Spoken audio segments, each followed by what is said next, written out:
कोई गुस्से और उलझन में जाग उठा। उसे समझ नहीं आ रहा था कि अचानक उसकी आंखों के सामने अंधेरा क्यों छा गया।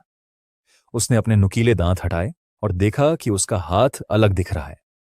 उसके सिर पर एक मशरूम की टोपी भी थी जिसे वह हटा नहीं पा रहा था। वह पूरी तरह से अवाक रह गया जब तक कि उसने पानी के गड्ढे में अपना प्रतिबिंब नहीं देखा।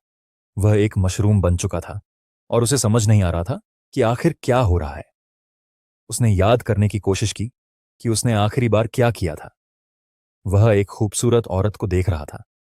असल में उसने खुद को झटके से मार डाला और एक मशरूम राक्षस के रूप में पुनर्जन्म लिया। मुझे लगता है कि यह ट्रक से टकराने से तो बेहतर है ना? उसने शिकायत की कि वह इस हालत में लड़कियों को कैसे पटाएगा। उसने अपना सुंदर चेहरा वापस मांगा। अचानक किसी ने उसे भाई शिंगबाओ कहकर पुकारा। हमारा मुख्य किरदार धीरे धीरे पीछे मुड़ा। फिर वह सदमे से जम गया। उसने सोचा था कि उसने एक खूबसूरत औरत को देखा है। वह उत्साहित हो गया, यह सोचकर कि मशरूम के तहखाने में भी खूबसूरत लड़कियां हो सकती हैं। उसने अपनी आंखें मलीं और ध्यान से देखा। अब उसे साफ दिखाई दिया, यह बस एक मुरझाया हुआ बेजान मशरूम था। इस मशरूम ने पूछा कि वह आज इतनी अजीब बातें क्यों कर रहा है। शिंगबाओ समझ गया कि वह बस कामुक हो रहा है। उसने पूछा कि इसका क्या मतलब है और वह आम तौर पर क्या कहता है। इस मशरूम ने उसे बताया कि वे आम तौर पर क्या कहते हैं और वे थे, घुसपैठिए, इन्हें मार डालो, और एक चीख। शिंगबाओ को विश्वास नहीं हुआ। अचानक किसी ने चिल्लाकर कहा कि घुसपैठिए आ गए हैं। राक्षस आ गए थे, और ये वही हैं जिन्हें हम ऑर्क कहते हैं। दो ऑर्क थे, लाबू, एक प्रथम स्तर की ऑर्क तीरंदाज, और काबू नाम का एक प्रथम स्तर का ऑर्क योद्धा।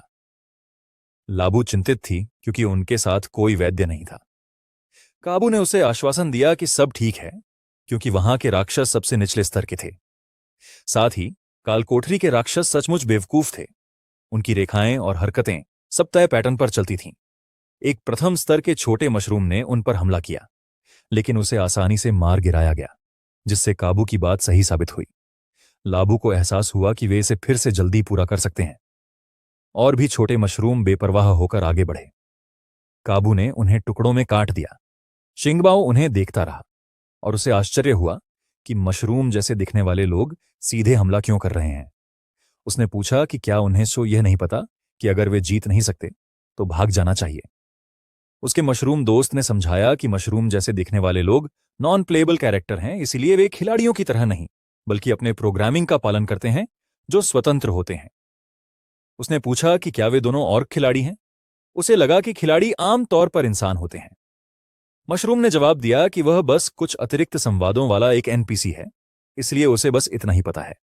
उनकी बातचीत बीच में ही रुक गई क्योंकि कोई चीज लगभग उन्हें लग गई। यह एक तीर था। तीरंदाज ऑर्क ने अचानक उन पर निशाना साधा। हमारा लड़का तुरंत भागने लगा, लेकिन उसका दोस्त वहीं खड़ा रहा। उसने उसे भागने के लिए चिल्लाया, लेकिन फिर उसने देखा कि वह बिल्कुल भी नहीं हिला। वह एकदम जम गया। वह दौड़कर वापस आया, उसे पकड़ा और भागने को कहा, लेकिन मशरूम ने शांत भाव से जवाब दिया कि भागना मशरूम पुरुषों के स्वभाव का हिस्सा नहीं है।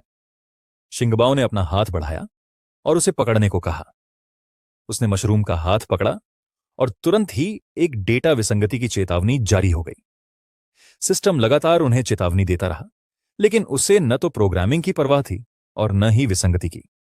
पहली बार मशरूम ने कुछ महसूस किया। उसके कार्यों से वह प्रभावित हुआ। इस बीच शिंगबाओ का ध्यान केवल एक ही बात पर था, जीवित रहना।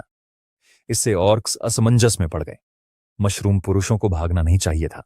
काबू ने भौहें चढ़ाईं और सोचा कि यह कोई गड़बड़ी है, इसलिए उसने फैसला किया कि बाहर निकलने के बाद वह एडमिन को रिपोर्ट करेगा। गड़बड़ी हो या ना हो, लाबू उन्हें भागने नहीं देने वाली थी, इसलिए काबू ने फॉर्म जमा करने के लिए पहले लॉग आउट करने का फैसला किया। उसने लापरवाही से उसे चेतावनी दी कि वह मरे नहीं, लेकिन उसने इसे हंसकर टाल दिया। ऐसी जगह पर उसके मरने का कोई रास्ता नहीं था। शिंगबाओ ने जल्दी से अपने आसपास हथियार ढूंढने की कोशिश की, लेकिन उसके दोस्त ने बताया कि कुछ नहीं है। मशरूम मैन पूरी तरह निहत्थे रहने के लिए प्रोग्राम किए गए थे। तभी शिंगबाओ की नजर एक चीज पर पड़ी, एक खजाने का संदूक। अगर किस्मत अच्छी रही तो शायद उसमें कोई हथियार मिल जाए, लेकिन दूसरे मशरूम ने तुरंत उसे रोक दिया। ये संदूक सिर्फ खिलाड़ियों के लिए बनाए गए थे। एनपीसी उन्हें खोल नहीं सकते थे। उसने इसके बारे में और सोचने की कोशिश की, लेकिन शिंगबाओ ने फिर भी कोशिश जारी रखी। उसके दिमाग में और भी कई डेटा विसंगति की चेतावनियां गूंज उठीं, लेकिन इस बार यह काम कर गया। उसने संदूक खोल दिया। उसके बगल वाला मशरूम अविश्वास से देखता रहा। पुराना शिंगबाओ ऐसा कभी नहीं करता। वह समझ नहीं पा रहा था कि वह इतना कैसे बदल गया। शिंगबाओ ने कहा कि अंदर बहुत सारा अच्छा सामान है। अचानक एक तीर उनकी तरफ सीधा आया। मशरूम को समझ नहीं आया कि वह इस तरह क्यों हिल गया। मशरूम मैन साथियों की रक्षा करने के लिए प्रोग्राम नहीं किए गए थे, फिर भी वह बीच में आ गया। वह शिंगबाओ के सामने दौड़ा और तीर को रोक दिया। उसने किसी को भी उसे चोट पहुंचाने नहीं दिया। खून की बौछार के बीच शिंगबाओ जम गया। तीर उसके मशरूम दोस्त की छाती में सीधा घुस गया, और इससे पहले कि वह कुछ प्रतिक्रिया कर पाता, दूसरा तीर उनकी ओर आ रहा था। उसका दोस्त जमीन पर गिर पड़ा और शिंगबाओ के अंदर कुछ टूट गया। उसने आते हुए तीर को झटक कर दूर कर दिया। ऊपर चट्टान से लाभू सब कुछ देख रही थी। वह दंग रह गई। एक सबसे निचले स्तर के मशरूम राक्षस ने उसके तीर को रोक दिया और उसने खिलाड़ियों के लिए बने खजाने का संदूक भी खोल दिया। उसी क्षण उसे एहसास हुआ, यह सिर्फ एक बग नहीं था, यह एक गंभीर समस्या थी। एक अन्य स्थान पर कालकोठरी के बाहर काबू ने इस बार मिले बग्स की रिपोर्ट की। एक चोगा पहने हुए व्यक्ति ने जवाब दिया कि वह समझ गया है। काबू सोच रही थी कि कालकोठरी कब से चल रही है और इसमें अभी भी खामियां क्यों हैं। नकाबपोश व्यक्ति ने समझाया कि कालकोठरी इतने लंबे समय से चल रही है, इसलिए रखरखाव के दौरान कुछ गलतियां होना स्वाभाविक है। उसने आगे कहा कि इसमें कई छोटी मोटी खामियां आना कोई आश्चर्य की बात नहीं है। उसने बताया कि मानव गठबंधन को हराने के बाद महान लिच को डर था कि नायकों के पास करने के लिए कुछ नहीं होगा और वे परेशानी खड़ी कर देंगे। इसलिए उसने नायकों के मनोरंजन के लिए कालकोठरी प्रणाली बनाई। तब से नायक खिलाड़ी बनकर कालकोठरी में प्रवेश करते थे, राक्षसों को मारते थे, संसाधन इकट्ठा करते थे और अपना स्तर बढ़ाते थे। यह सब वे अपना खाली समय बिताने के लिए करते थे, और अगर खिलाड़ियों को कोई गड़बड़ी मिलती थी तो वे उसे प्रशासकों यानी नेक्रोमैंसर्स को भेज देते थे और उनके ठीक करने का इंतजार करते थे। इस बार फिर लाबू ने फैसला किया कि वह इसे खुद ठीक करेगी। वह प्रशासकों का इंतजार नहीं करना चाहती थी। उसने एक तीर चलाया और शिंगबाओ ने उसे भांप लिया। उसने उसे अपनी छुरी से काट दिया। वह अपनी फुर्तीली चालों से हैरान था और उसे एहसास हुआ कि मशरूम मैन के शरीर की बुनियादी क्षमताएं वास्तव में काफी अच्छी थीं। उस पर और तीर चलाए गए। उसने सभी को रोक दिया। हालांकि उसे एहसास हुआ कि मशरूम मैन के छोटे पैरों के कारण लगातार गोलीबारी के बीच दूरी कम करना आसान नहीं था। उसने सोचा कि क्या वह तीरों को रोकने के लिए किसी चीज का इस्तेमाल कर सकता है। तभी उसकी नजर खाली खजाने के संदूक पर पड़ी और उसने उसे खोल दिया। जैसे ही अगला तीर पास आया, उसने ढक्कन को ढाल की तरह इस्तेमाल किया। लाबू को आश्चर्य हुआ कि एक मशरूम मैन को संदूक के ढक्कन का इस तरह इस्तेमाल करना कैसे आता है। उसने गौर किया कि उसकी हरकतें और व्यवहार अजीब थे। उसने उस पर तीरों की बौछार जारी रखी, लेकिन खजाने के संदूक के ढक्कन ने सभी को रोक दिया। उसे लगा कि वह एक खिलाड़ी की तरह चल रहा है। वह उस समय अचंभित रह गई जब वह अचानक उसकी ओर कूदा और नीचे आते ही उसके शरीर को दो हिस्सों में काट दिया। इस प्रक्रिया में उसका धनुष टूट गया। वह अपने ही खून के तालाब में गिर पड़ी। अचानक एक सूचना दिखाई दी जिसमें उसे पहला खून हासिल करने पर बधाई दी गई थी। इसके साथ ही उसने मशरूम मैन की एक नस्लीय प्रतिभा माइसेलियल नेटवर्क को अनलॉक कर लिया। इसके जरिए वह अपने साथियों से संपर्क कर सकता था, बीजाणुओं के माध्यम से जानकारी भेज सकता था और यहां तक कि उनके कौशल और अनुभव भी साझा कर सकता था। साझा अनुभव पूरा होने पर वह अपना स्तर बढ़ा सकता था। उसने प्लांट मशरूम नामक एक और नस्लीय प्रतिभा भी अनलॉक की। इसके साथ वह खुद को या अपने साथियों को दुश्मन के शवों या पोषक तत्वों से भरपूर क्षेत्रों में लगाकर पोषक तत्व अवशोषित कर सकता था और अपनी शक्ति एचपी बहाल कर सकता था।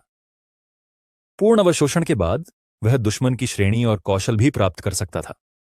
इसके अलावा उसे श्रूम फॉर्म स्विच भी मिला, जिससे वह अपने मशरूम मानव शरीर और एक नए रूप के बीच स्विच कर सकता था। उसे सिस्टम मिलने की उम्मीद नहीं थी, लेकिन फिर भी मशरूम मानव के रूप में पुनर्जन्म लेने के बाद सिस्टम मिलना अब उतना आश्चर्यजनक नहीं लगता था। उसने प्लांट मशरूम स्किल को सक्रिय किया। उसने ऑर्क के धड़ पर कदम रखा और उसे सोखना शुरू कर दिया। उसे बहुत अच्छा लग रहा था। तभी अचानक उसे कुछ याद आया। उसने चट्टान की ओर देखा। चूंकि उसकी दोस्त ने उसके लिए एक तीर रोका था, इसीलिए उसने फैसला किया कि अब उसे बचाने का समय आ गया है। उसने फिर से प्लांट मशरूम को सक्रिय किया। पूरा इलाका एक तेज रोशनी से घिर गया। लाश से छोटे छोटे अंकुर उगने लगे। फिर एक पैर बनने लगा। धीरे धीरे एक मानव शरीर का आकार लेने लगा और अंततः वह एक स्त्री में बदल गई। जब वह पूरी तरह से विकसित हुई तो वह खड़ी हो गई। शिंगबाओ इतना हैरान रह गया कि उसकी नाक से खून बहने लगा। एक खूबसूरत स्त्री का निर्माण हुआ था। एक स्टेटस विंडो दिखाई दी। वह लेवल 2 की मशरूम मैन आर्चर थी। Guard rank, Archer class. फुर्ती उसकी मुख्य विशेषता थी और उसकी नस्लीय प्रतिभा मशरूम मैन माइसेलियम थी। इससे वह चोट लगने के बाद माइसेलियम बढ़ा सकती थी, दुश्मन की लाशों से पोषक तत्व सोख सकती थी और खुद को ठीक कर सकती थी। इस प्रक्रिया के दौरान वह दुश्मन के कौशल और नस्लीय प्रतिभाओं को भी सोख सकती थी। उसने पहले ही ऑर्क बर्सर्क नस्लीय प्रतिभा को आत्मसात कर लिया था, जिससे 20 सेकंड के लिए क्षति 30% बढ़ जाती थी और इसका कूलडाउन 5 मिनट था। इसके अलावा वह दूर से युद्ध करने में माहिर थी और उसने पैरासिटिक स्पोर बुलेट नामक कौशल प्राप्त कर लिया था, जिससे वह बिना उनकी जानकारी के उनके पोषक तत्वों को सोख सकती थी और अपना एचपी बहाल कर सकती थी। यह महिला अब उसकी अधीनस्थ थी। उसने उसे मुखिया कहकर संबोधित किया और नाम रखने का अनुरोध किया। एक सूचना दिखाई दी जिसमें उसे बताया गया कि उसने अपने पहले मशरूम मैन अधीनस्थ को प्रशिक्षित किया है और उसे नाम देने की आवश्यकता है। उसने सोचा कि क्या मशरूम मैन आमतौर पर नामहीन होते हैं। फिर वह रुका और ध्यान से सोचा कि उसे क्या नाम दिया जाए। अंत में उसने उसे सैफेंग नाम दिया। उसने उसके आदेश को स्वीकार किया और घोषणा की कि अब से उसका नाम सैफेंग होगा। सैफिंग ने पूछा कि वे अगला कौन सा इंस्टेंस क्षेत्र साफ करेंगे। वह भ्रमित था और उसने उसे याद दिलाया कि वे राक्षस हैं, गैर खेलने योग्य पात्र हैं। इसलिए उसने घोषणा की कि अभी उनकी सर्वोच्च प्राथमिकता शेष खिलाड़ी को मारना है। बाद में केवल लाभू की हड्डियां बची थीं। एक और ऑर्क ने उन पर पैर रख दिया। काबू यह देखकर दंग रह गया कि लाभू को सबसे घटिया किस्म के राक्षस ने मार डाला। उसने सोचा कि एक सामान्य स्तर का मशरूम मैन ऐसा कभी नहीं कर सकता। तभी उसे समझ आया, यह राक्षस एक दुर्लभ एलीट था। अब उसे लगा कि यह यात्रा वाकई सार्थक रही। दुर्लभ एलीट हमेशा बढ़िया लूट देते हैं। अगर किस्मत उसका साथ दे और उसे नीला गियर मिल जाए तो वह मालामाल हो सकता है। उसने ऑर्क चार्ज सक्रिय किया और शिंगबाओ की ओर दौड़ा, लेकिन उसका हमला नाकाम रहा। उसकी जांघ पर खरोंच भी आई। शिंगबाओ को एहसास हुआ कि यह योद्धा तीरंदाज से कहीं ज्यादा ताकतवर है। एक ही वार से उसे मामूली चोट लगी थी और क्रोधित हो गया और मशरूम मैन को कोसने लगा। उसने माना कि उसे हैरानी हुई कि वह उसे सच में चोट पहुंचाने में कामयाब हो गया। अचानक शिंगबाओ मुड़ा और भागने लगा। फिर उसने अपने पीछे दरवाजा बंद कर लिया। दूसरी तरफ एक पुल था। जाहिर है काबू उसके पीछे भागा और लकड़ी का दरवाजा तोड़कर अंदर घुस गया। लेकिन फिर वह रुक गया। मशरूम वाला आदमी बस वहीं खड़ा था, न हिल रहा था न भाग रहा था। काबू ने भौहें चढ़ाईं। वह ऐसे ही क्यों खड़ा था? बेचैनी का भाव उसके मन में घर कर गया। ऐसा लगा जैसे कोई जाल बिछा हो, लेकिन उसने खुद को दिलासा दिया, चाहे कुछ भी हो वह बस एक एनपीसी ही था। अप्रत्याशित रूप से मशरूम वाले आदमी ने उसकी ओर अपनी बीच वाली उंगली उठाई। स्वाभाविक रूप से काबू को अपना मजाक उड़ाए जाने पर बहुत गुस्सा आया। उसने दहाड़ते हुए कहा कि वह मशरूम वाले आदमी के टुकड़े टुकड़े कर देगा। वह लकड़ी के पुल पर चढ़ा, लेकिन उसके वजन से पुल डगमगा गया। उसने अपना हथियार उठाया और शिंगबाओ पर वार करने की तैयारी की, लेकिन तभी उसका पैर तख्तों को तोड़कर नीचे गिर गया। पुल टूटने लगा और पूरी संरचना उसके नीचे ढह गई। वह सीधे पानी में गिर गया। उसने उस घिनौने मशरूम राक्षस को कोसते हुए उस पर उसे फंसाने का आरोप लगाया। शिंगबाओ ने बताया कि ऑर्क ने घबराहट में अपना हथियार भी गिरा दिया था। उसने आगे कहा कि पानी में उसकी हरकतें अब सीमित हो गई थीं। फिर उसने एक चाकू फेंका, लेकिन वह केवल काबू के कंधे में जा लगा। काबू ने उपहास किया। निहत्था और धीमा होने पर भी उस जैसे कमजोर व्यक्ति से उसे ज्यादा नुकसान नहीं हो सकता था। लेकिन तभी अचानक एक तीर उसकी गर्दन के किनारे से आर पार हो गया। इससे कुछ सेकंड पहले ऑर्क पानी पर खड़ा उस कमजोर व्यक्ति का मजाक उड़ा रहा था। उसे बिल्कुल भी पता नहीं था कि एक तीर तेजी से उसकी ओर आ रहा है। तीर लगा, वह उसकी गर्दन के किनारे से आर पार हो गया और गिरते ही पानी और खून की बौछार हो गई। वह मुड़ा और पूछने लगा कि यह छुपकर हमला किसने किया, लेकिन इससे पहले कि वह कुछ प्रतिक्रिया कर पाता, एक और तीर उसके सिर पर लगा और बस वह पानी में डूब गया।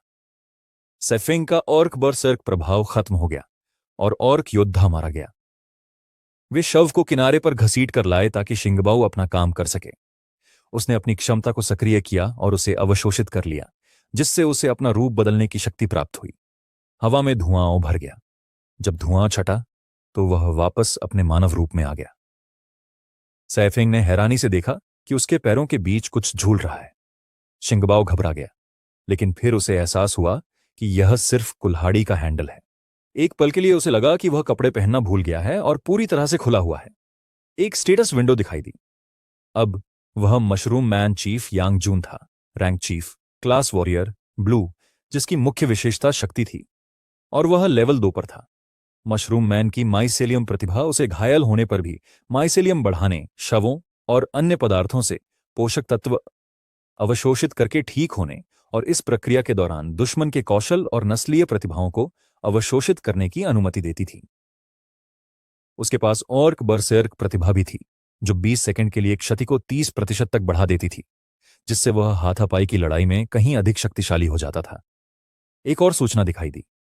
प्लांट मशरूम अपग्रेड हो गया था। अब वह अपने शरीर से बीजाणु अलग कर सकता था, उन्हें शवों या पोषक तत्वों से भरपूर क्षेत्रों में लगा सकता था और आत्माहीन मशरूम मिनियन उगा सकता था।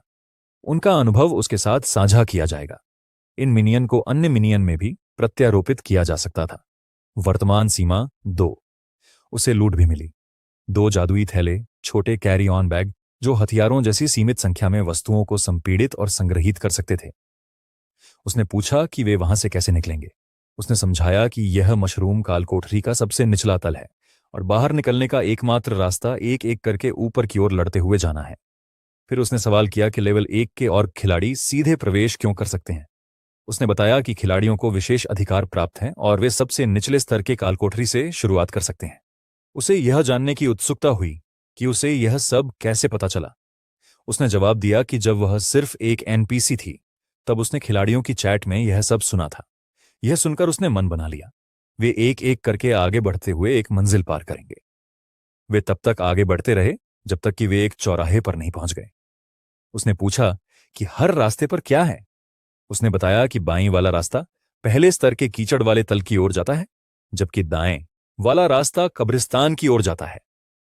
उसने उसे कीचड़ वाले तल पर जाकर ग्राइंडिंग शुरू करने को कहा। जहां तक उसकी बात है, वह कब्रिस्तान देखने चला गया। जब उसने पूछा कि इसमें क्या खास है, तो वह मुस्कुराया। यह अभी कब्रिस्तान हो सकता है, लेकिन भविष्य में यह उनका घर बन जाएगा। रास्ते में उसने कुछ फटे पुराने कपड़े उठाए और पहन लिए। जैसे ही वह पास पहुंचा, उसे एक दुर्गंध आई। दूर से भी दुर्गंध असहनीय थी। यह वह जगह थी जहां सब कुछ फेंका जाता था, कूड़ा, लाशें और न जाने क्या क्या। आखिरकार वह पहुंच गया। हालांकि अवशेष वहां काफी समय से पड़े थे, फिर भी उसे बचे हुए पोषक तत्वों का एहसास हो रहा था।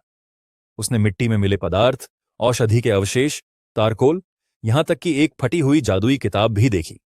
एक स्लॉट खाली और पर्याप्त पोषक तत्व होने के कारण उसने एक और मशरूम मिनियन लगाने का फैसला किया। इसीलिए उसने सब कुछ सोख लिया। इलाके में तेज हवा चली। फिर कुछ उभरा। एक मशरूम जिसका सिर आग की लपटों से घिरा था। एक लेवल 2 पायरो मशरूम। आग इसकी मुख्य विशेषता थी। इसमें पायरोब्लास्ट कौशल था, जो विस्फोटक अग्नि हमले करता था, जिससे दुश्मन घिर जाते थे और उनके पोषक तत्व सोख लिए जाते थे। और ब्लेजिंग स्प्रिंट कौशल था, जो इसकी गति को 50% तक बढ़ा देता था। यह देखने में डरावना लग रहा था, भले ही यह थोड़ा छोटा था। फिर उसने